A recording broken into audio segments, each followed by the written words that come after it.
అందరికీ నమస్కారం. ప్రజాస్వామ్య వ్యవస్థలో డాక్టర్ బిఆర్ అంబేద్కర్ గారు రాసిన రాజ్యాంగాన్ని, ప్రజాస్వామ్యాన్ని, ఎన్నికల ప్రక్రియని పెద్దిరెడ్డి రామచంద్రారెడ్డి గారు అపహాస్యం చేసినంతగా బహుశా రాష్ట్రంలో ఏ రాజకీయ పార్టీ, ఏ రాజకీయ నాయకుడు చేయలేదు.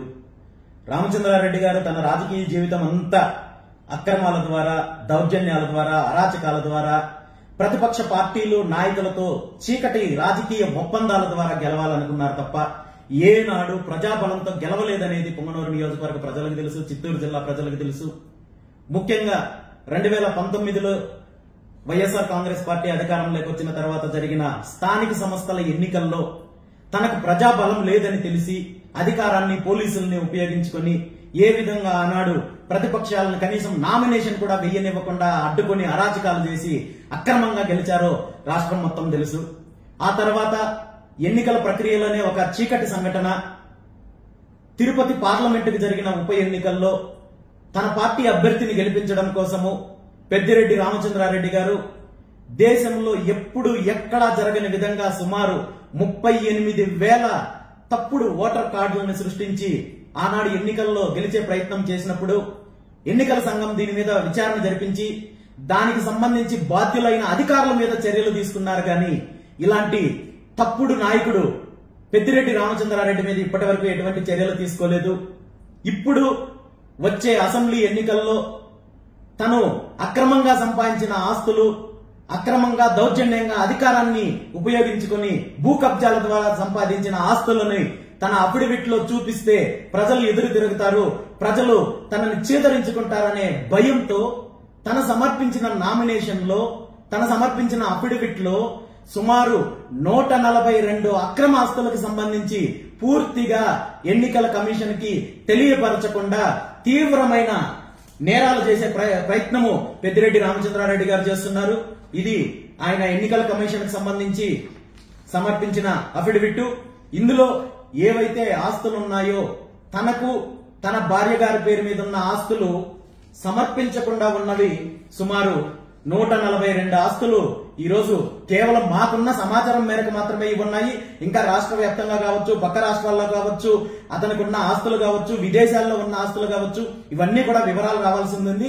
ఇప్పటికీ మాకొచ్చిన వివరాల మేరకు 142 ఆస్తులు తనకు సంబంధించినవి ఎన్నికల అఫిడవిట్ లో సమర్పించలేదనేది పూర్తిగా ఆధారాలతో సహా ఈరోజు మేము ఎన్నికల కమిషన్ కి ఇప్పటికే కంప్లైంట్ చేయడం జరిగింది.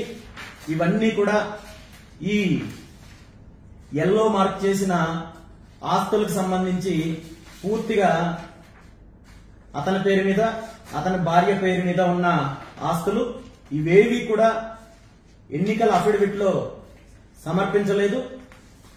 ఇవన్నీ కూడా సుమారు 142 ఆస్తులు ఉన్నాయి. ఇంకా చాలా ఆస్తులు, చూపించిన ఆస్తులు చాలా ఉన్నాయి. వీటన్నిటి మీద కూడా ఇప్పుడే ఎన్నికల కమిషన్ కి బీసీవై పార్టీ తరఫున ఫిర్యాదు చేయడం జరిగింది. ఖచ్చితంగా ఎన్నికల కమిషన్ దీని మీద విచారణ జరిపి ఇలాంటి అరాచక శక్తులు ఎన్నికల్లో పోటీ చేయకుండా పెద్దిరెడ్డి రామచంద్రారెడ్డిని వెంటనే అనర్హుడిగా ప్రకటించి ప్రజాస్వామ్యాన్ని కాపాడాలని చెప్పి ఈ సందర్భంగా తెలియజేస్తూ, రాబోయే రోజుల్లో దీని మీద అవసరం అనుకుంటే హైకోర్టుకి, సుప్రీంకోర్టుకైనా వెళ్లడానికి సిద్ధంగా ఉన్నాను. ఖచ్చితంగా ఇలాంటి అరాచక శక్తుల్ని, ఇలాంటి ప్రజాస్వామ్యాన్ని కూనీ చేసి అక్రమంగా ఎన్నికల్లో గెలిచి దోపిడీ చేయాలి, దౌర్జన్యాలు చేయాలనుకునే నాయకుల్ని ఎన్నికల కమిషన్ శిక్షించాలని చెప్పి కూడా ఈ సందర్భంగా కోరుకుంటూ పొంగనూరు నియోజకవర్గ ప్రజలకు కూడా మరొక్క విజ్ఞప్తి చేస్తున్నాను. గత 15 సంవత్సరాల నుండి పెద్దిరెడ్డి రామచంద్రారెడ్డి, అతని కుటుంబ సభ్యులు, అతని అనుచరులు చేసిన అరాచకాలు చూశారు, దౌర్జన్యాలు, దోపిడీ, భూ కబ్జాలు చూశారు.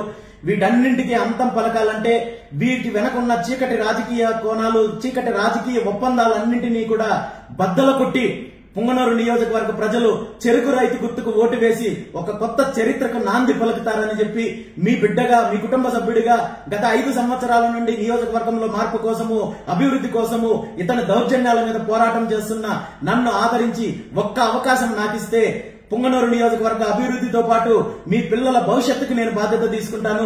రైతులకు మంచి చేసే బాధ్యత నేను తీసుకుంటాను. నియోజకవర్గంలో రైతులు, మహిళలు, ఉద్యోగులు, వ్యాపారస్తులు ప్రతి ఒక్కరికి నేను అండగా ఉండి అన్ని రకాలుగా అభివృద్ధి చేస్తానని చెప్పి సందర్భంగా మాటిస్తున్నాను. Thank you.